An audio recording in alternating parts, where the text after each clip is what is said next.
ఇప్పుడు వచ్చిన దేవుని విడులకు అందరికీ నా హృదయపూర్వకమైన వందనాలు. దేవునికి స్తోత్ర. ఈ దినము ఎంతో శ్రేష్టమైంది, సజీవమైంది కనుక, ఎందుకంటే మనం సజీవులుగా ఉన్నాం కాబట్టి. ఈ దినమున నేను సజీవులుగా ఉన్నాను, ఉండి నిన్ను స్తుతిస్తున్నాను అని. సరే, ఇది దేవునికి కృతజ్ఞత స్తుతులు చెల్లించే సమయం. ఆయన మన దైనందిన జీవితంలో ఎన్నో అద్భుత కార్యాలు చేస్తూ వస్తున్నారు. దానికి ప్రతిగా మనం ఏం చేయాలంటే, అందుకని అంటారు, నేను నీకు కృతజ్ఞున్నై స్తుతులు చెల్లించే భక్తున్నై ఉన్నాను అంటాడు పౌలు గారు. మన ఆధ్యాత్మికమైన జీవితంలో మనము ఏమి చేయాలంటే కృతజ్ఞత స్తుతులు చెల్లించాలి. ఎందుకు కృతజ్ఞత అంటే, ఇంగ్లీష్లో కృతజ్ఞత, తెలుగులో కృతజ్ఞత అంటే అంత తొందరగా అర్థం కాదు, కానీ ఇంగ్లీష్లో అంటే థ్యాంక్స్. సహాయం చేసిన దానికి బదులుగా కృతజ్ఞత కలిగి ఉండడం. మన ఆత్మీయ జీవితంలో కూడా దేవునికి మనము కృతజ్ఞత కలిగినటువంటి వారుగా ఉండాలి. సరే, ప్రాముఖ్యమైన ఘట్టం, ప్రాముఖ్యమైనటువంటి అంశంలోనికి మనం రాబోతా ఉన్నాం. మరి అంతకు ముందుగా ఈ అంశాన్ని నేను కూడా ఎప్పుడు చెప్పలేదు, బహుశా ఎక్కడైనా మీరు విన్నారో లేదో తెలియదు, కానీ పరిశుద్ధాత్ముడు నిన్నంతా కూడా ఆ అంశాన్ని నేను ధ్యానం చేస్తున్నప్పుడు బాప్తిస్మం గురించినటువంటి వర్తమానం చెప్పు అన్నటువంటి ఒక ప్రేరేపణ నాకు. బాప్తిస్మం అంటే నీటి స్నానం లేదా ముంచడం ఇలాగా ఉంటుంది, దానికి పర్యాయ పదం. కానీ మనకి నీటి బాప్తిస్మము మాత్రమే తెలుసు. నీటి బాప్తిస్మము మాత్రమే తెలుసు. బాప్తిస్మములు ఎన్ని రకాలు అని ఆలోచన చేస్తే, బాప్తిస్మం ఒకటే కదా, నీటి బాప్తిస్మమే కదా, ఇంకే బాప్తిస్మం ఉంది అని అంటారు. వాస్తవానికి ఒకటే కాదు, 3 బాప్తిస్మములు బైబిల్ గ్రంథంలో కనబడుతూ ఉన్నాయి. చదువు.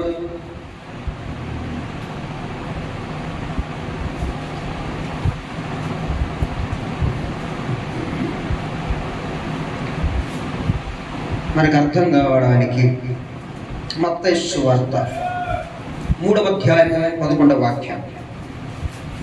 బాప్తిస్మము ఎన్ని రకాలు? మత్తయి సువార్త, మారు మనస్సు నిమిత్తము నేను నీళ్ళలో మీకు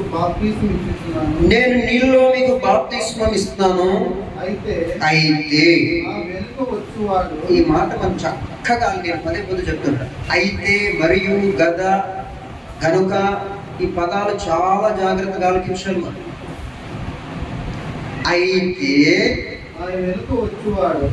అయితే అంటే దానికి వెనక ఏముంది? ఇప్పుడు నేను నీళ్ళలో మాత్రమే నిలుస్తున్నాను. అయితే అంటే నాకు అంత లేదు శక్తి. అయితే అది కామా పెట్టి నా వెనుక వచ్చువాడు. ప్రథముడు ఎవరు? మొదటిగా వచ్చింది ఎవరు అంటే, బాప్తిస్మం ఇచ్చి యోహాను గారు యేసు ప్రభువు కంటే ముందు వచ్చారు. యెషయా గ్రంథంలో ఆయన గురించి ఒక ప్రవచనం ఉంది. అరణ్యములో ఒక స్వరము వినబడెను, నేను ఒక మార్గాన్ని సరళము చేయుటకు ఒకరిని నియమించి ఉన్నాను, ఆయన యోహాను. అంటే యేసు ప్రభు వారి కంటే కూడా పెద్దవాడు. యేసు ప్రభు వారి కంటే ముందుగా వచ్చినటువంటి వాడు. ముందుగా వచ్చాడు కనుకనే యేసు ప్రభు వారికి కూడా ఆయన బాప్తిస్మం ఇచ్చాడు. అదేంటంటే, బాబు, నేను మీ చేత నేను బాప్తిస్మం పొందవలసి ఉన్నది, నేను నీ చేత బాప్తిస్మం పొందవలసి ఉన్నది. అలాంటిది నీవు నా చేతిలో బాప్తిస్మం పొందుట నమ్మశక్యమా అంటే, ఈ పూటికి ఈ సమయానికి ఇది కానేమో అన్నా. ఎంత మంచి మనసు కలిగినటువంటి దేవుడు అన్న విషయాన్ని గమనించారు. అయితే నా వెనుక వచ్చువాడు నాకంటే శక్తిమంతుడు, నాకంటే బలహీనుడు అన్న పదాన్ని వాడా. యోహాను శక్తిమంతుడు కాదా? యోహాను శక్తిమంతుడు అయినప్పటికీ నా వెనుక వచ్చువాడు నాకంటే శక్తిమంతుడు. ఆయన చెప్పులు మొయ్యుటకైనను, ఆయన చెప్పుల పారులు విప్పుటకైనను నేను పాత్రుడను కాదు. అబ్బో, ఆ ధన్యత నాకు లేదు. అసలు నేను దానికి సంబంధించిన వాడు కాదు, నాకు అంత అర్హత లేదు. ఎంత గొప్ప మాట అండి, ఎంత తగ్గింపగలిగినటువంటి మాట అండి యోహాను గారు. ఎంత తగ్గింపగలిగినటువంటి మాట మాట్లాడుతున్నాడు. ఆయన పరిశుద్ధాత్మతోను అగ్నితోను మీకు బాప్తిసం ఇచ్చుచున్నాను. ఆయన చేతిలోనున్నది ఆయన తన కళ్ళముగా బాగుగా ఈయన ఏమిటో బాప్తిస్మిస్తున్నారు యోహాను గారు? నీళ్ళతో బాప్తిస్మిస్తున్నారు. నాకంటే వెనుకొచ్చువాడు శక్తివంతుడు, నాకంటే గొప్పవాడు, నాకంటే శక్తి సంపన్నుడు. ఆయన చెప్పులు వారు విప్పటకైనను చెప్పులు మోయటకు నేను యోగ్యత లేని వాడును. అయితే నేను నీళ్లతోనే మాత్రమే బాప్తిస్మిస్తున్నాను. నా వెనుక వచ్చువాడు ఆత్మతోనూ అగ్నితోనూ బాప్తిస్మిస్తున్నాడు. ఇక్కడ 2 విషయాలు మనం చాలా జాగ్రత్తగా ఆలోచించాలి. కూడా బాప్తిస్మము పొందలేని మీరు కూడా చాలా జాగ్రత్తగా ఆలోచించాలి, పొందిన మనం చాలా జాగ్రత్తగా ఆలోచించాలి. అంటే 3 బాప్తిస్మములు: 1 నీటి బాప్తిస్మము, 2 ఆత్మ బాప్తిస్మము, 3 అగ్ని బాప్తిస్మము. ఈ 3 క్రైస్తవునికి ప్రధానమైనటువంటి అంశాలు. బాప్తిస్మములోని 3 విభాగాలుగా ఉన్నాయి, కానీ ఒక్కటే బాప్తిస్మము. బాప్తిస్మము రకాలు అన్నప్పుడు, విభాగాలుగా విభజించినప్పుడు ఇక్కడ నీటి బాప్తిస్మము, ఆత్మ బాప్తిస్మము, అగ్ని బాప్తిస్మము. మనమందరికీ ఒకే ఆలోచన కలిగి ఏంటంటే, నేను బాప్తిస్మము తీసుకున్నాను కదా, నీటి బాప్తిస్మం సరిపోద్దా? నీటి బాప్తిస్మము ఎన్నటికి సరిపోదు. నీటి బాప్తిస్మం అనేది కేవలము మారు మనసు, ఈ బాహ్య దేహము మారింది అనడానికి, రుజుపరచుకోవడానికి, సాక్ష్యం చెప్పడానికి నీటి బాప్తిస్మే. అంటే బాప్తిస్మం తీసుకున్నానండి. ఎక్కడ తీసుకున్నారండి? నదిలో తీసుకున్నానండి, పెన్నా నదిలో తీసుకున్నాను, కృష్ణా నదిలో తీసుకున్నానండి, ఆ ఎడలో తీసుకున్నాను, యోర్దానులో తీసుకున్నానండి చెప్పడానికి మాత్రమే. ఏది? మారు మనసు నిమిత్తమై. కానీ బాహ్య దేహముల వారు కూడా సాక్ష్యాన్ని పొందాలి అంటే కేవలము నీటి బాప్తిస్మము కాదు, ఇంకా 2 ఉన్నాయి. ఈ 2 బాప్తిస్మములతో కలిపినది 3 బాప్తిస్మము. నాకు నీటి బాప్తిస్మమే అంటే, నీటి బాప్తిస్మం తీసుకున్న ద్వారా ఏమి జరగదు, ఏమి కలగదు, ఏమి జరిగినవు కూడా, ఏమి సాధించలేము కూడా. నీటి బాప్తిస్మం ద్వారా ఓన్లీ బాహ్య దేహానికి ఒక సాక్ష్యంగా మారుమనసు పొందారంటకు ఒక ఆధారమైందే తప్ప, ఈ 2 కూడా కలగలపాలి. ఈ 3 సమ్మేళనమే బాప్తిస్మము. నీటి బాప్తిస్మము, ఆత్మ బాప్తిస్మము, అగ్ని బాప్తిస్మము. ఈ 3 కలగలిపి ఉండాలి. అందుకని నీటి బాప్తిస్మము మారు మనస్సు తర్వాత సాక్ష్యాన్ని ప్రభావితం చేస్తుంది. నీటి బాప్తిస్మం అనేది క్రీస్తుని రక్షకుడుగా అంగీకరించిన తర్వాత తీసుకునే ప్రథమమైన మెట్టు. అర్థమవుతుందా? ఈ నీటి బాప్తిస్మము అడుగు మనం వేస్తున్నాము అని అంటే, క్రీస్తులోనికి మొదటి మెట్టు బాప్తిస్మం. ఏ బాప్తిస్మం అది?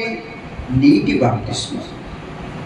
మొదటి మెట్టు నీటి బాప్తిస్మం. ఎందుకు? అందుకనే మీరు మారు మనసు పొంది పాప క్షమాపణ నిమిత్తమై బాప్తిస్మం పొందుకోవాలి. ఇంకే నామంలో బాప్తిస్మం తీసుకోవాలంటే, తండ్రి, కుమార, పరిశుద్ధాత్మ నామముల్లో అన్నాడా? అక్కడ చక్కటి ఒక మాట మనం గమనించాలి. నామములోనికి అన్నాడా, నామమున అన్నాడా అనే విషయాన్ని మనం గమనించాలి. సరే, ముందుగా నేను చెప్తాను. మీరు సర్వలోకానికి వెళ్ళి సర్వ సృష్టికి సువార్తను చెప్పండి, శిష్యులుగా చేయండి, వారికి తండ్రి యొక్కయు కుమారుని యొక్కయు పరిశుద్ధాత్మ నామములోనికి అన్నాడు. చాలా గమనించాలి, చాలా జాగ్రత్తగా గమనించాలి. లో అనేదానికి కి అనేదానికి చాలా వ్యత్యాసం.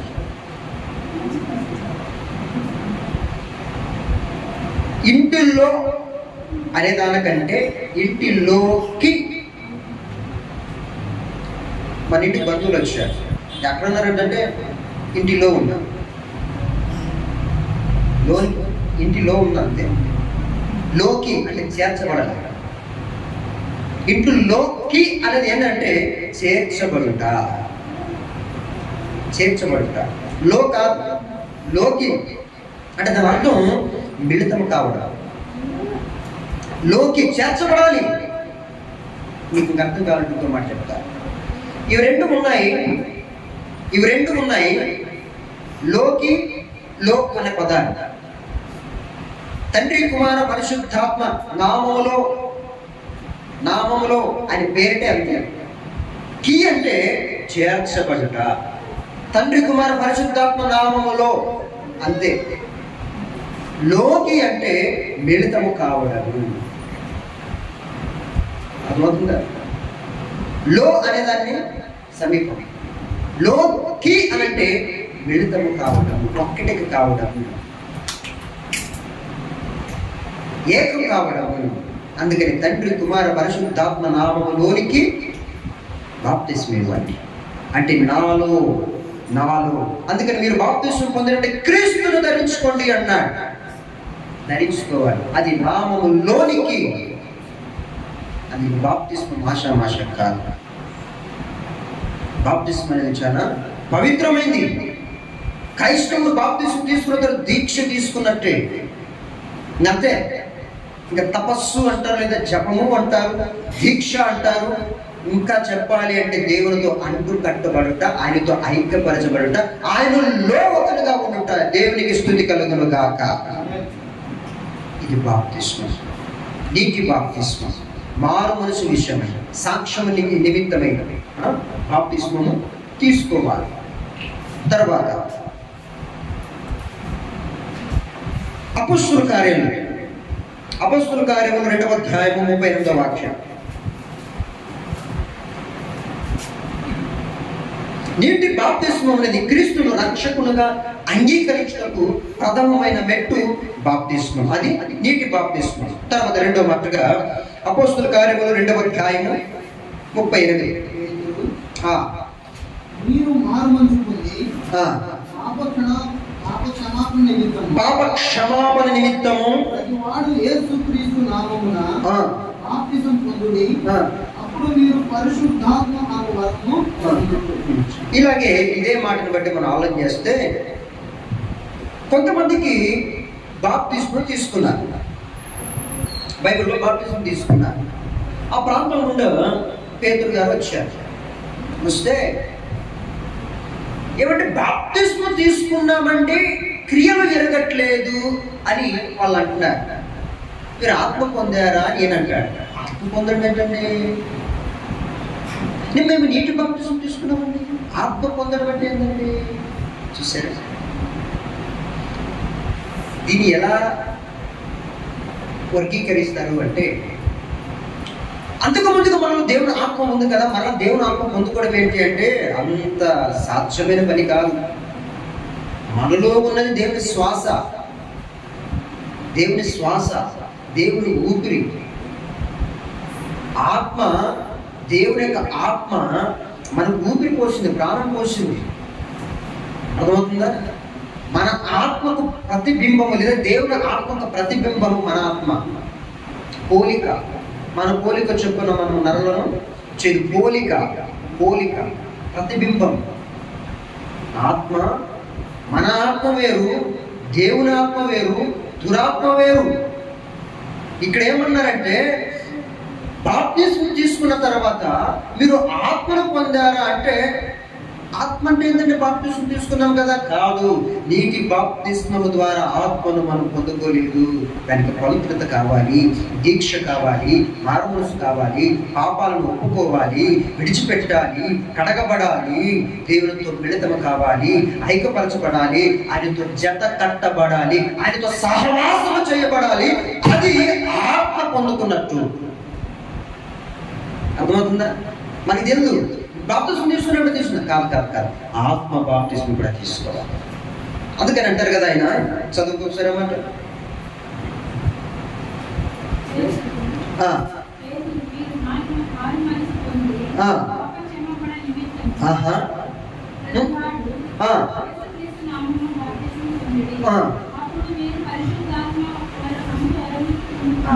పరిశుద్ధాత్మ వరము లాంటిది. అర్థమవుతుందా?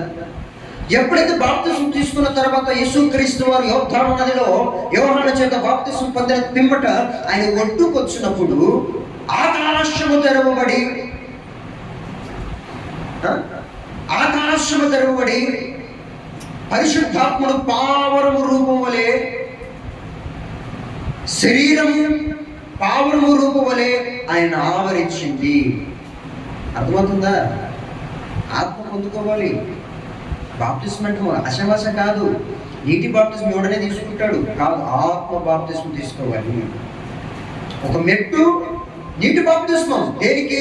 పాపాలు ఒప్పుకొని మారు మనసు పొంది కలగడానికి. ప్రభువా, నేను నీతోనే జీవిస్తాను, నీతో అంటుకట్టబడతాను, నీలో నడుస్తాను, నీ మార్గం నడుస్తాను, నీ బాటే నాకు పూల బాట, నీ త్రోవే నాకు నిత్య జీవము, ఆ త్రోవలు నడుస్తాను, నాకు లోకము ఆశ వద్దు, నాలో ఉన్న లోకపు ఆశలు కోరికలను చంపు అని మారు మనసు పొంది పాప క్షమాపణ నిమిత్తం బాప్తిస్మం తీసుకోవాలి. అది నీటి బాప్తిస్మం తొల మెట్టు. రెండవ మెట్టు ఆత్మ బాప్తిస్మం. ఈ ఆత్మ బాప్తిస్మం వరాన్ని పొందుకున్నప్పుడు మనం ఏదైనా సాధించగలము, ఏమైనా చేయగలము. అర్థమవుతుందా? అందుకని మారు మనస్సు అవసరం. దేనికన్నా పేతురు అంటారు, మీరు మారు మనసు పొందే పాప క్షమాపణ నిమిత్తము ప్రతివాడు యేసుక్రీస్తు నామమున బాప్తిస్మం పొందాలి. ఇది నీటి బాప్తిస్మం. రెండో బాప్తిస్మం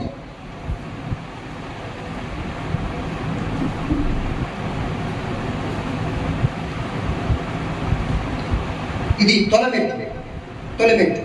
నీటి బాప్తిస్మం అనేది దేవుని యొక్క మార్గం నడవడానికి ఒక ప్రారంభ మెట్టు. తర్వాత ఈ బాప్తిస్మం, నీటి బాప్తిస్మం అనేది క్రీస్తుతో ఏకీభవించడము. మనకి ఇంకా దానికి వాక్యం కావాలంటే రోమాపత్రిక 6వ అధ్యాయం 4వ వాక్యం. ఇంకా నీటి బాప్తిస్మం గురించినటువంటి మాట మనకి అర్థం కావాలి అంటే రోమాపత్రిక 6:4.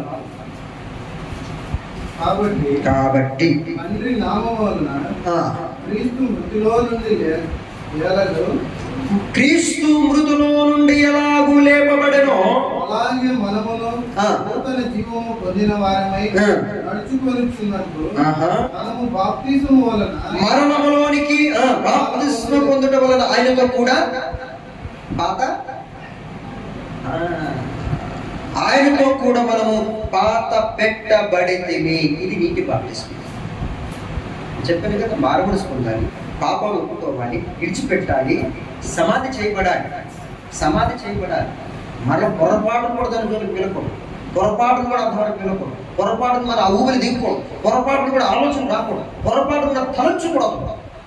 మరి యేసు ప్రభు వారు కానీ పాత నిబంధన కాలంలో ఎవరిని మా పాపాలు క్షమించబడ్డాయి అంటే అని అంటారు, మీ పాపములను నా వీపుకి వెనకేస్తున్నా, నేను మరలా జ్ఞాపకం చేసుకున్నాను. తూర్పుకు పడమర ఎంత దూరమో, పడమరకు తూర్పు ఎంత దూరమో, దక్షిణకు ఉత్తరం ఎంత దూరమో, ఉత్తరకు దక్షిణ ఎంత దూరమో అంత దూరంగా తీసివేశారు. ఎప్పుడు? నీటి బాప్తిస్మం ద్వారా. మన పాపాలు ఒప్పుకొని మారు మనసు పొంది పాపాలు ఒప్పుకొని లోకం అనే దాన్ని ద్వేషించినప్పుడే ఆత్మకార్యములు జరుగుతాయి. ఆత్మ దేవుడు మన మీద ఆవరిస్తాడు. లేదు అవన్నీ మనసులో ఉంటే ఓన్లీ నీటి బాప్తిస్మం ద్వారా మనం ఏమి కూడా సాధించలేము.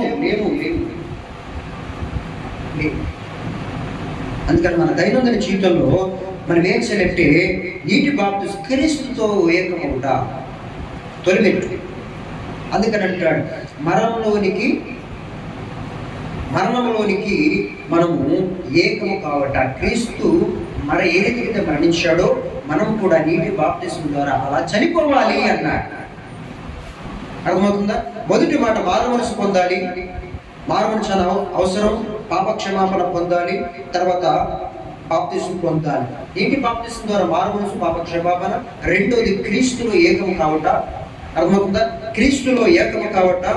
తర్వాత క్రీస్తులో పాత పెట్ట యేసు ప్రభువు మరణించాడు, సమాధి చేయబడ్డాడు. మనము కూడా అలాగే ఈ పాప దేహాన్ని చంపేసి, కోరికలను చంపేసి పాత పెట్టబడాలి. నీటి బాప్తిస్మం. నీటి బాప్తిస్మం ఇంకొక రకం. మార్కు సువార్త 16:16. మార్కు సువార్త 16:16.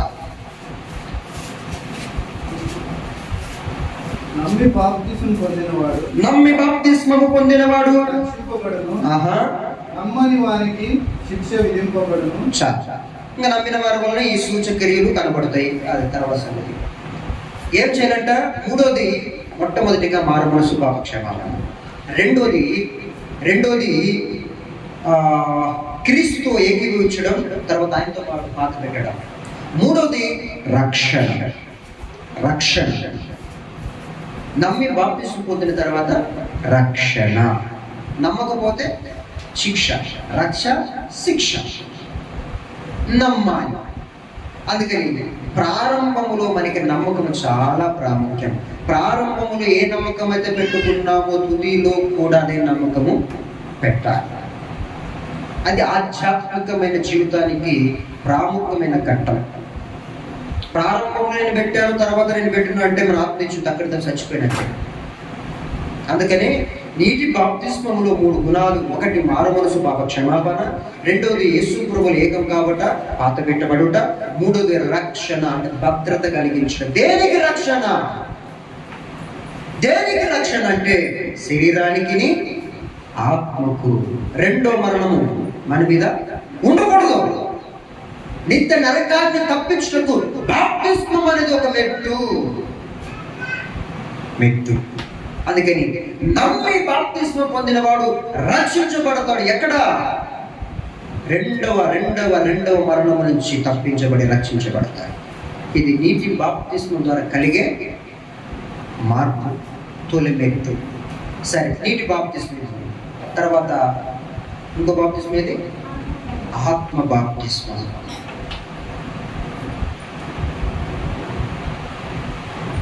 సరే, ఆత్మ బాప్తిస్మం, పరిశుద్ధాత్మ బాప్తిస్మము నీటి ద్వారానే మనం ఆగిపోకుండా ప్రతి మనుషుడు, నీటి బాప్తిస్మం పొందుకున్న ప్రతి మనుషుడు కూడా ఆత్మ బాప్తిస్మము నింపబడాలి, ఆత్మశక్తితో నింపబడాలి. ఈ ఆత్మ కార్యములు దేవుడు జరిగిస్తాడు. ఈ పరిశుద్ధ ఆత్మ బాప్తిస్మము అంటే ఆత్మతో నింపబడేది, శక్తితో నింపబడేది. 2 గుణాలు ఆత్మ బాప్తిస్మంలో ఉంటాయి. ఒకటి ఆత్మ ద్వారా నింపబడేది, తర్వాత రెండోది శక్తి ద్వారా నింపబడేది, వరములతో నింపబడేది. శక్తి ఉంటే వరాలు వస్తాయి. శక్తితో నింపబడుతుంది, వరములతో పడతాము, తర్వాత ఆత్మతో నింపబడతాం. దేని ద్వారా? ఏ బాప్తిస్మం ద్వారా? పరిశుద్ధాత్మ బాప్తిస్మం ద్వారా. అర్థమవుతుందా? నీటి బాప్తిస్మం ద్వారా మారు మనసు పాప క్షమాపణ. తర్వాత నీటి బాప్తిస్మము యేసు ప్రభువుతో ఏకము కాబట్టి పాత పెట్టబడతారు. మూడోది రక్షణ, రెండో మరణం నుంచి రక్షణ విడుదల. మరి పరిశుద్ధాత్మ బాప్తిస్మం ద్వారా శక్తి, ఆత్మ అనుగ్రహము, వరము, ఇది మనం పొందుకుంటాం. ఎప్పుడైతే ఆత్మాభిషేకము కలిగి ఆత్మ బాప్తిస్మము, దేవునికి ఆత్మ మన మీద ఆవరించినప్పుడు మనం ఎన్నో అద్భుత కార్యాలు చేయవచ్చు, చూడవచ్చు. ఈ దినాన ప్రార్థన చేయంగానే విడుదలలు, ప్రార్థన చేయంగానే గొప్ప కార్యాలు, ప్రార్థన చేయంగానే అద్భుత కార్యాలు, ప్రార్థన చేయంగానే విడుదల విమోచన కలుగుతుందంటే ఎక్కడ? ఆత్మదేవుడు కార్యం జరిగిస్తూ ఉన్నాడు. అందుకని ఆత్మ చాలా ప్రాముఖ్యం. నేను చెప్పాను కదా, నీటి బాప్తిస్మం పొందుకుంటేనే కాదు, ఆత్మ బాప్తిస్మం కూడా పొందుకోవాలి. ఏమంటే మేము నీటి బాప్తిస్మం పొందుకున్నామంటే కాదు, ఆత్మ బాప్తిస్మం పొందుకుంటేనే ఏమైనా కార్యం చేయగలము. అందుకని వరము ఆత్మ బాప్తిస్మము. దేవుని యొక్క ఆత్మ చేత బాప్తిస్మం పొందుకుంటే దేవుని యొక్క వరాలు మన మీద కుమ్మరించబడతాయి. అది ఆత్మ వరాలే కానివ్వండి, కృపావరములే కానివ్వండి, ఏ వరమైనా సరే అనగానే దేవుడు తక్షణం మనకు ప్రతిఫలం ఇస్తారు. ఆత్మ బాప్తిస్మం పొందుకున్న వారి జీవితంలో జరిగే రెండవ మెట్టు, రెండవ గొప్ప అద్భుతము. అర్థమవుతుందా? బాప్తిస్మం, రెండో బాప్తిస్మం ఏంది? పరిశుద్ధాత్మ బాప్తిస్మం. ఈ బాప్తిస్మం పొందిన వారు శక్తి పొందుకుంటాడు, వరాన్ని పొందుకుంటాడు, తర్వాత దేవుని యొక్క సేవకు మిళితమవుతాడన్న సంగతిని గమనించాడు. దీనికి అనుగుణమైనటువంటి మాట ఏదంటే అపోస్తుల కార్యములు 1వ అధ్యాయము 8వ వాక్యం. అపోస్తుల కార్యములు 1వ అధ్యాయము 8వ వాక్యం. అయినను పరిశుద్ధాత్మ మీ మీదికి వచ్చినప్పుడు మీరు శక్తి నొందెదరు. చూసారా, ఏమన్నాడు? పరిశుద్ధాత్మ మీ మీదకి వచ్చినప్పుడు మీకేమొస్తుందట? ఆహా. అందుకని ఎక్కడ మేడగదిలో ప్రార్థన చేస్తున్నప్పుడు, ఆరాధిస్తున్నప్పుడు ఆకాశము తెరవబడి అగ్ని జ్వాలల వంటి నాలుకలు దిగివచ్చి విభాగింపబడి ఒక్కొక్కల మీదకి దేవుని ఆత్మ విరవిగా వారి మీద కుమ్మరించబడ్డది. వారు అన్య భాషలతో మాట్లాడును. ఎప్పుడైతే ఆత్మ బాప్తిస్మం పొందుకుంటామో శక్తి ద్వారా ఎన్నో ఎన్నో ఎన్నో అద్భుతాలు మనం చేయగలము. చూడండి, ఆత్మ పొందంగానే వాళ్ళు అన్య భాషలతో మాట్లాడలేదా? ఎప్పుడైతే ఆత్మ పొందుకున్నప్పుడు పేతురు ఎల్లంగానే ఆ నీడ పడంగానే స్వస్థత జరిగినాయి. ప్రార్థించిన దయ్యాలు వెళ్ళిపోతున్నాయి. ఎందుకు? ఆత్మశక్తి, ఆత్మ బాప్తిసం చాలా ప్రాముఖ్యం.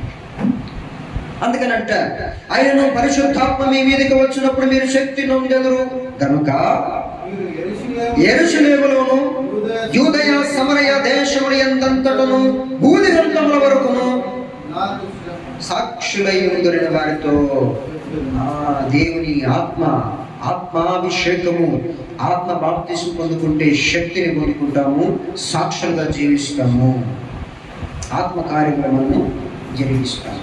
అందుకని ఆత్మ బాప్తిస్ము చాలా ప్రాముఖ్యము. నీటి బాప్తిస్ముతో ఆగిపోకూడదు, ఆత్మ బాప్తిస్ము కూడా పొందుకోవాలి. ఆత్మ బాప్తిస్ము ఎలాగొచ్చింది అంటే మానవ మనసు పొందే పాప క్షమాపణ నిమిత్తమై మనం ఏం చేయాలంటే లోకములోనికి మరలా వెళ్ళకూడదు.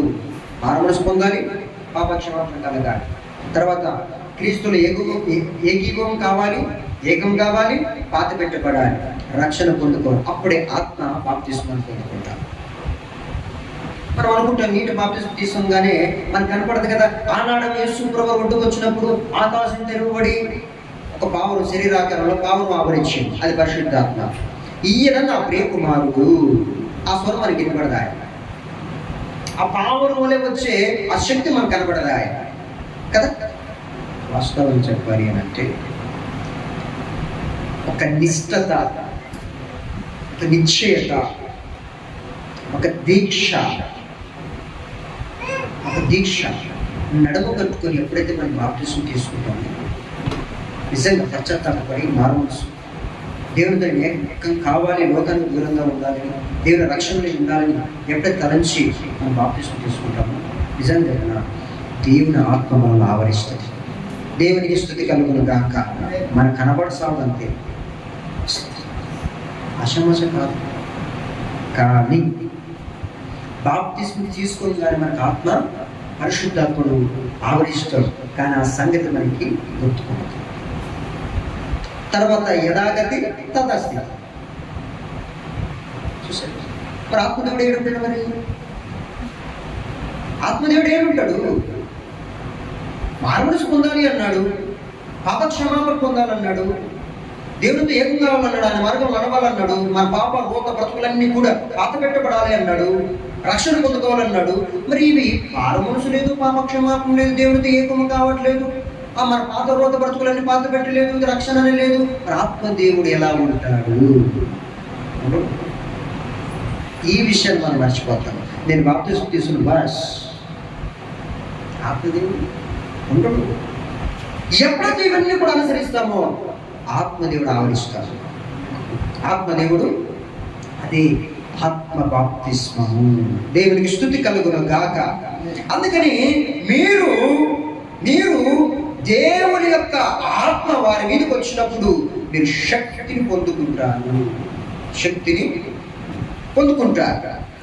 తర్వాత శక్తి ఒకటేనా, ఇంకేమైనా ఉందంటే మనం చూద్దాం.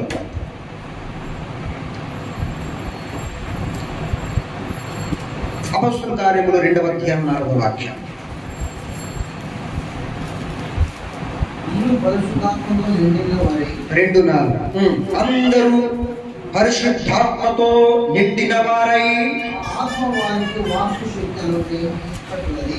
ఆ అన్య భాషలతో మాట్లాడసాగింది. చూసారా, ఏది శక్తి పొందుకుంటారు. రెండోది ఆత్మతో నింపు పొందుతారు. ఆత్మ నింపబడిన తర్వాత ఏం జరుగుతాయంట? అద్భుతాలు జరుగుతాయి. అద్భుతమా కాదండి? వాళ్ళు ఎప్పుడైతే దేవుని ఆత్మ వాళ్ళ మీద నింపబడ్డారో, ఆత్మతో నింపబడ్డారో, వారు వాక్శక్తి, దేవుడిచ్చి వాక్శక్తిని బట్టి అన్య భాషలతో విరివిగా మాట్లాడిన శక్తి ఆత్మ నింపుతారు. ఏ బాప్తిస్మం ఇది? ఆత్మ బాప్తిస్మం ద్వారా వచ్చే లబ్ధి, లాభం. శక్తి, ఆత్మ అనే వరం. తర్వాత 3వ మాటకు మనం చూద్దాం. యోహాను సువార్త 14వ అధ్యాయం 26వ వాక్యం. యోహాను సువార్త 14:26. ఆదరణకర్త అనగా తండ్రి నామమున పంపబోవు పరిశుద్ధాత్మ అనగా ఉత్తరవాది సమస్తమును మీకు బోధించి నేను మీతో చెప్పిన సంగతులన్నింటినీ మీకు జ్ఞాపకము చేస్తాడు. ఈయన ఎవరట? ఈ పరిశుద్ధాత్మ ఎవరట? ఆదరణకర్త. ఆత్మాభిషేకము లేదా ఆత్మ బాప్తిస్మం పొందుకుంటే శక్తి, ఆత్మతో నింపబడతాం వరము. 3వది ఆదరణ. ఆత్మ బాప్తిస్మంలో ఉంటే 3 సుగుణాలని చెప్పాలి. మరి ఇవి పొందంగానే అద్భుత వరము. ఆత్మ బాప్తిస్మం అనేదే వరము, శక్తి, ఆదరణ. తర్వాత నీటి బాప్తిస్మము, ఆత్మ బాప్తిస్మము, ఇంకొక బాప్తిస్మం ఏదది?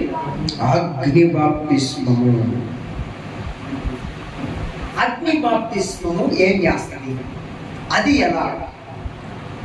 ఆయనేమో నీటితో నేను ఇస్తున్నాను బాబు, నాకు ఇచ్చింది అదే, ఆ వరం ఇచ్చాడు, ఆ వరం నేను కొనసాగిస్తున్నాను. కానీ ఆత్మ, అగ్ని ఇచ్చేది సాధ్యము ఎవరి వల్ల అంటే దేవుని వల్ల అయితే. ఆ దేవుడే యేసు ప్రభువు. ఆత్మతో నింపబడ్డారు, గొప్ప అద్భుత కార్యాలు చేశారు. అగ్నితో నింపబడిన వాళ్ళు ఏం చేస్తారో మనం చూద్దాం. అగ్ని బాప్తిస్మం ఇది శుద్ధీకరణ. అగ్ని బాప్తిస్మము పొందుకున్న వాళ్ళు శుద్ధీకరణ చేయబడతారు.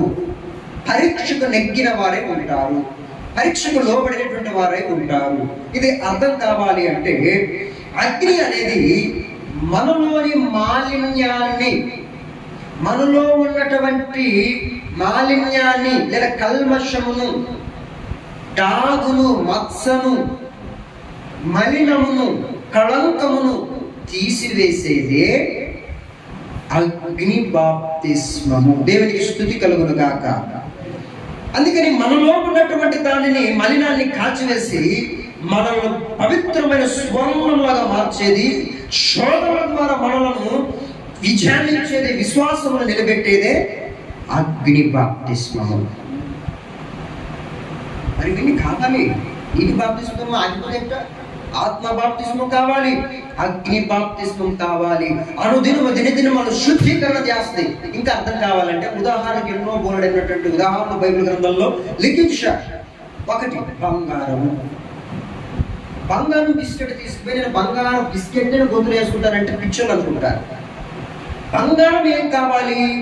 కొలిమిలో దాన్ని ఏమంటారు? కొలిమిలో ఆ నిప్పులో ఆ బిస్కెట్ కాలి ఏం చేస్తుంది? అందులో ఉన్న మలినమంతా పోయి రూపము లేదా మంచి స్వచ్ఛమైన సువర్ణమైనటువంటి బంగారు వచ్చింది. మరి ఆ బంగారు తీసుకుని రూపురేఖలు చేస్తారు. అలంకారంతో నిండుకున్నటువంటివి అలంకారంగా వాళ్ళు తయారు చేస్తారు. ఏం చేసింది బంగారు? అరే నన్ను ఎందుకు అగ్నిలో కాల్చుతాము, నా వల్ల కాదు, నా చేత కాదు, నన్ను ఎందుకు కాలుతాను, నేను తప్పుకోలేదు దానికంటే శుద్ధ సువర్ణంగా ఎలా మార్చబడుతుంది అర్థమవుతుందా? బంగారుకి అందుకని ఉదాహరణకి దేవుడు చెప్పాడు, బంగారు అనేది కొలిమిలో కాల్చబడాలి. కంసాలి చేతిలోనికి కాల్చబడిన తర్వాత, కంసాలి చేతిలో వచ్చిన తర్వాత దాన్ని సాగదీసి దాన్ని ఏం చేస్తాడు, ఆకారం రావాలంటే శుద్ధితో కొట్టి చిన్న వాటితో దాన్ని గుచ్చి ఏం చేస్తాడు, ఆకారం చేస్తాడు కదా. అన్నిటికీ తాలుకోవాలి, ప్రతి శోధనకు తాలుకోవాలి. శక్తికి మించిన సమరములో నేర్పితివి నాకు నీ చిత్తమే, శిక్షకు కావే శోధనలన్నీ ఉన్నత కృపతో నన్ను నింపుటకే. ఇంకా ప్రతి విజయముని కంకితం, నా బ్రతుకే నీ మహిమార్థం, సొమ్మసిల్లక సాగిపోదును సియోను మార్గములో, దేహమంతయు ధూళియైనను నన్ను చేరదీసేదను. శక్తికి మించిన శోధనలు తాలుకోవాలి, వస్తున్నాయి. తాలుకోవాలంటే అగ్ని బాప్తిస్మం పొందుకోవాలి. హల్లెలూయా.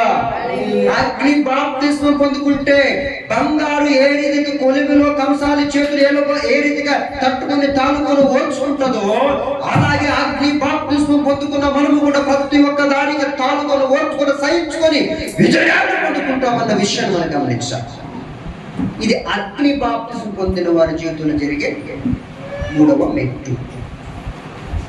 నీటి బాప్తిస్మం ఆగిపోయి ఇవన్నీ ఎలాగైతే ఆత్మ బాప్తిస్మము కావాలి, అగ్ని బాప్తిస్మము కావాలి. ఇది సాదృశ్యంగా యేసు ప్రభువారు యోహాను చేతుల బాప్తిస్మం పొందాడు కదా, ఆత్మ ఆవరించబడ్డది కదా. ఆ బాప్తిస్మం తీసుకోగానే ఆయన ఎక్కడ పోయాడు? ఆత్మ చేత అరణ్యంలోనికి కొనుక్కోబడిన మాట ఉంటుంది. 40 రోజులు ఉపవాసం అన్నాడు. ఆత్మ పొందుకున్నవాడు చేసేటట్టు 40 రోజులు ఉపవాసం ఉన్నా సరే శరీరానికి ఆకలి కావచ్చు, కానీ ఆత్మకు ఆకలి లేదు. ఎందుకంటే ఆత్మకు ఆహారము దేవుడితో గడిపే సమయం ప్రతి క్షణము ఆహారంగా మార్చబడింది, దాహాన్ని తీర్చే జీవజలంగా మార్చబడుతుంది. దేవుడితో గడిపే ప్రతి క్షణం ఇది ఆత్మ పొందుకున్నవా. తర్వాత ఏం చేశాడు? సాతాను చేత శోధించబడ్డా, తాలుకున్నాడా, ఓర్చుకున్నాడా, సహించుకున్నాడా, సిగ్గులోడా నీ ప్రభువుని మొక్కును సేవించరా అన్నాడు. వాడు ఏదో కొంచెం రూఢిగా రుబాబుగా మాట్లాడినాడు, కానీ నాకు మొక్కు ఏం తీస్తాను, రాను రొట్టెగా చేసుకో, ఇక్కడి నుంచి దుమ్ముకు దేవదూతలు పట్టుకుంటారు కదంటే, నీ దేవుడిని ప్రభును శోధించడం గుర్తుందరా, సిగ్గులను సన్నాసి ఎదగని అన్నాడా? నీ ప్రభు మొక్కుని పో అన్నాడు. సిగ్గుతో తరలించుకొని పోయినాడు. ఇది అగ్ని బాప్తిస్మం. యేసు ప్రభు వారి జీవితంలో 3 ఉన్నాయి. నీటి బాప్తిస్మం పొందుకున్నాడు, ఆత్మ బాప్తిస్మం పొందుకున్నాడు, అగ్ని బాప్తిస్మం పొందుకున్నాడు. అగ్ని బాప్తిస్మం అంటే శుద్ధ సువర్ణముగా మార్చబడితే అగ్ని బాప్తిస్మము. ఇవన్నున్నాయా మనకి? ఇవన్నున్నాయా? యేసు ప్రభు వారు ఇంకే ఆత్మతో నింపబడ్డాడు అనే విషయాన్ని గమనించాలి. జ్ఞానం కలిగిన ఆత్మ, వివేకం కలిగినటువంటి ఆత్మ, యెషయా గ్రంథంలో 7 ఆత్మలు కలిగినటువంటి మాటలు ఉంటాయి. మరి ఏ బాప్తిస్మం కావాలంటే మనం నీటి బాప్తిస్మం అయిపోతున్నాం కాదు. ఆత్మ బాప్తిస్మము కావాలి, అగ్ని బాప్తిస్మము కూడా కావాలి. ఈ 3 సమ్మేళనమే బాప్తిస్మము. ఇంకా నీటి బాప్తిస్మం అనేది విభాగంలో చూడకూడదు. నీటి బాప్తిస్మము, ఆత్మ బాప్తిస్మము, అగ్ని బాప్తిస్మం, ఈ 3 కలగలిపితేనే బాప్తిస్మము. ఇది క్రీస్తులో ఏకము కావుట. మరి ఈ బాప్తిస్మం మనలో ఉన్నాయా? ఈ బాప్తిస్మం మనలో ఉన్నాయా? సరే, దీనికి సంబంధించినటువంటి వాక్య రూపకంగా మనం చూద్దాం. మలాకి గ్రంథం 3వ అధ్యాయము, మలాకి గ్రంథము 3వ అధ్యాయము 2-3 వాక్యాలలో, అయితే ఆయన వచ్చిన దినమును ఎవడు సహిస్తాడంటే బాబా, ఆయన కనబడగా ఎవడు నిలవగలడు, ఎవడు ఓర్చుకుంటాడు? ఆయన తీయలేదు ఒక్క నిమిషం ఇలా మలాకి పేజీ నంబరు 2-3 కాబట్టి 786. అయితే ఆయన వచ్చిన దినము, గమనించాలి, చక్కగా గమనించాలి. మొదటి నుంచి చదివితే మనకు అర్థమైపోతుంది. ఇదిగో నాకు ముందుగా మార్గము సిద్ధపరచుటకు నేను నా దూతను పంపుచున్నాను. మీరు వెతుకుచున్న ప్రభు అనగా మీరు కోరు నిబంధన దూత తన ఆలయమునకు హఠాత్తుగా వచ్చును. ఇదిగో ఆయన వచ్చుచున్నాడని సైన్యములకు అధిపతియగు యెహోవా సెలవిచ్చుచున్నాడు. అయితే ఆయన వచ్చు దినమున ఎవరు సహింపగలరు? ప్రశ్న వేశాడు చూడండి. ఎవరు సహిస్తారు? ఆయన వచ్చిన దినమున సహించాలి అంటే ఏ బాప్తిస్మం కావాలి? అగ్ని బాప్తిస్మము కావాలి. ఆయన వచ్చిన దినమున సహించుకోవాలి, ఓర్చుకోవాలంటే అగ్ని బాప్తిస్మం చాలా ప్రాముఖ్యము. అయితే ఆయన వచ్చిన దినమున ఎవరు సహింపగలరు? ఆయన అగుపడగా ఎవరు ఓర్వగలరు? ఆయన కంసాలి అగ్ని వంటి వాడు, సాగలివాన సభ వంటి వాడు, వెండిని శోధించి నిర్మలము చేయవాడైనట్లు కూర్చుని ఉండును. లేవీయులు నీతిని అనుసరించి యెహోవాకు నైవేద్యములు చేయనట్లు వెండి బంగారము నిర్మలము చేయు రీతిని ఆయన వారికి నిర్మూలన చేయును. అప్పుడు మునుపటి దినములో ఉండినట్లు, పూర్వ సంవత్సరములో ఉండినట్లు యూదా వారును యెరూషలేము వారి నివాసములు చేయి నైవేద్యములు యెహోవాకు ఇంపగా ఉండును. ఎవరు ఎవరు ఎవరు ఇలాంటి అగ్ని చేత బాప్తిస్మం పొందిన వారు ఇలా ఉంటారు. హల్లెలూయా, ఇలా ఉంటారు. అందుకని అంటారు కదా, ఆయన రాకడలో ఎత్తబడే గుంపులో ఉండాలంటే నీటి బాప్తిస్మం ఉంటే సరిపోదు, ఆత్మ బాప్తిస్మం కావాలి, అగ్ని బాప్తిస్మం కావాలి. ఆయన వచ్చు దినమున ఎలా ఎలా ఎలా సహించగలరు? ఎలా సహించగలరు? ఎలా ఓర్చుకుంటారు? ఆయన వచ్చే దినమున కాలకుంటారా? ఓర్చుకుంటారా? సహించుకుంటారా? అంటే నీటి బాప్తిస్మం పొందుకున్న వాళ్ళు సహించలేరు, తాళలేరు, ఓర్చుకోలేరు. మరి ఏ బాప్తిస్మం పొందుకున్న వాళ్ళు అంటే ఆత్మ బాప్తిస్మం పొందుకున్న వాళ్ళు, అగ్ని బాప్తిస్మం పొందుకున్న వాళ్ళు దేవుడు రాకడ ఆయన సమీపంగా వచ్చినప్పుడు, మధ్యాతోషంలోకి వచ్చినప్పుడు, కడుపూర శబ్దం ఉరకున్నప్పుడు ఎత్తబడేవాడు, ఆత్మ అగ్నితో బాప్తిస్మం తీసుకున్నవాడు తాళుకుంటాడు, ఓర్చుకుంటాడు, సహించుకుంటాడు. అన్నిటినీ కూడా నిరీక్షించి ఆయనతో మిళితమవుతాడు.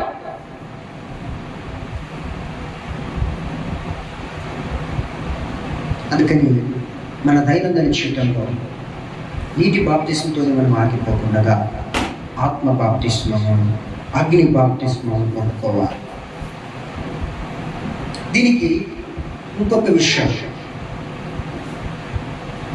అగ్ని బాప్తిస్మం ఏం చేస్తుంది? వెండిని లేదా బంగారును కరిగించినట్టు అగ్ని బాప్తిస్మాలు కరిగిస్తుంది. అంటే మనలో ఉన్న మలినాన్ని తీసివేస్తుంది, దినదినం శుద్ధీకరణ చేస్తుంది. రెండోది, అగ్ని బాప్తిస్మం పొందుకుంటే విశ్వాస పరీక్ష, విశ్వాసాన్ని పరీక్ష చేస్తుంది. ఏది? అగ్ని బాప్తిస్మం. దీనికి అనుగుణమైనటువంటి మాటలు ఏంటంటే 1 పేతురు పత్రిక 1వ అధ్యాయము 7వ వాక్యం. 1 పేతురు పత్రిక 1వ అధ్యాయము 7వ వాక్యం. బాగా గమనించాలి. విశ్వాసం యొక్క పరీక్ష లేదా విశ్వాసం యొక్క ఒప్పుకోలు.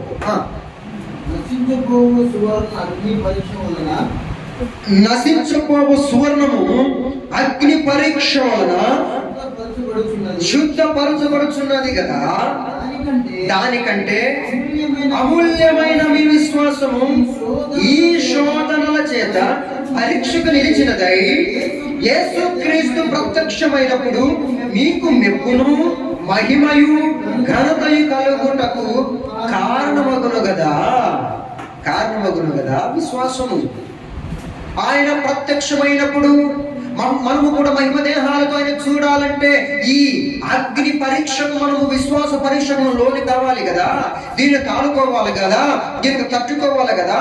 మరి బంగారు అని వెండి కూడా నేను అగ్ని పరీక్షకు నేను లోపడను, అగ్ని పరీక్ష నేను సహించలేనంటే ఎలా అది శుద్ధ సువర్ణంగా మార్చబడింది, ఎలా రూపురేఖలు దాచుకుంటది. అలాగే మీరు కూడా వెండి లాంటి వారే, మీరు కూడా అగ్ని లాంటి వారే, మీరు కూడా దేవుని యొక్క వాక్యం చేత, దేవుని యొక్క వాక్యం అగ్ని చేత మీరు కాల్చబడాలి. అగ్ని బాప్తిస్మం చేత శోధనలన్నీ సహించుకోవాలి, ఓర్చుకోవాలి. అందుకని బంగారం వెండి ఏ రీతికతో ఆ కంసాలి చేతిలో లేదా కొలిమిలో కాల్చబడుతుందో మీరు కూడా ప్రతి శోధనలో కూడా కాల్చబడాలి, సహించుకోవాలి, ఓర్చుకోవాలి. పరీక్షకు నిలబడినటువంటి వారే ఉంటేనే ఆయన ప్రత్యక్షమైనప్పుడు మెప్పు వచ్చింది, మహిమ వచ్చింది, ఘనత వచ్చింది. ఈ విశ్వాసిక పరీక్ష, విశ్వాసకు ఒప్పుకోలు మనకు కారణమవుతుంది. దేవునికి స్తుతి కలుగునగాక. మరి దేనికి తాలుకోవాలి? శోధనకు తాలుకోవాలి. అందుకని ప్రకృతిలో ప్రకృతి కూడా ఎందుకు పెట్టాడు దేవుడు అంటే వాటిని చూసి నేర్చుకుంటారు బాబు అని. మన గొంతులో బంగారం ఉన్నాయి, చేతులకి రింగులు ఉన్నాయి, ఇంకేమో ఉన్నాయి. వాడు చూడగానే మనం గుర్తుకు రావాలి. కొలుములో కాల్చినప్పుడు ఎంత వేడి ఉంటుంది కదా. కాల్చి నేత కరిగిపడిన తర్వాత దాన్ని సాగు తీసుకుంటాడు. ఏ ఆకారం కావాలంటే ఆకారం కొడతాడు, లేదంటే మళ్ళీ దాన్ని కొలిలో చేస్తాడు, మెత్త చేస్తాడు, మళ్ళీ కొడతాడు, ఆకారం చేస్తాడు, శరీరాలను మళ్ళీ కాల్చేస్తాడు, మరలా అగ్ని పరీక్షకు తాలుకోవాలి. ఇది అగ్ని బాప్తిస్మము. ఇది యేసుప్రభువారి జీవితంలో లేదా? ఇంకా అగ్ని బాప్తిస్మమే తీసుకున్నాడు కాబట్టి శిలువ మరణాన్ని ఎంత అవలీలగా జయించాడు. నేను లోకమును జయించినట్టు మీరు కూడా లోకమును జయించాలి. అగ్ని బాప్తిస్మం పొందిన వాళ్ళే, నీటి బాప్తిస్మం పొందిన వాళ్ళు అక్కడికే లక్ష్యం, అక్కడికే వాళ్ళు అంతమైపోతారు. అందుకని బాప్తిస్మం అనేది చాలా ప్రాముఖ్యం. తర్వాత దీనికి అనుగుణమైనటువంటి మాట విశ్వాస పరీక్ష. ఏదికి? అగ్ని శోధనకు తాలుకోవాలి. మూడోదిగా మనం చూసినట్లయితే పవిత్రత కోసం పిలువబడినటువంటి వారిగా ఉండాలి. దీనికి అనుగుణమైనటువంటి మాట లూకాసు వార్త 12వ అధ్యాయం 49వ వాక్యం. 12:49. లూకాసు వార్త 12:49.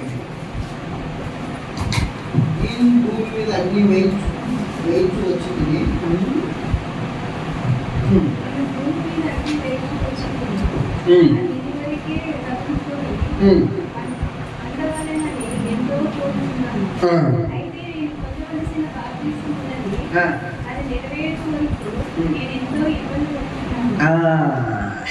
ఇది సిలువ